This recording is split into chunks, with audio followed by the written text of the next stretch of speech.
hiç düzenlilikler olmasa, yasallıklar olmasa bugün bildiğimiz anlamda bilim yapabilir miyiz? Yer çekimi yasası değişiyor.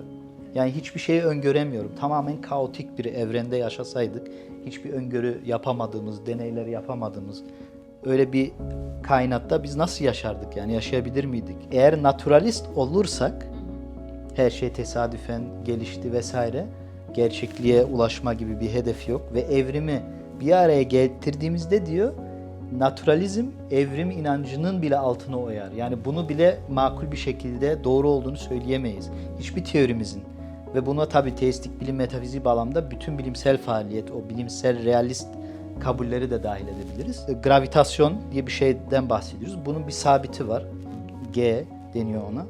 İşte 10 üzeri 60'ta 1 oranında bir değişiklik olsaydı yaşam mümkün olduğu bir evren olmazdı diyorlar. Fizikçiler bunu söylüyor.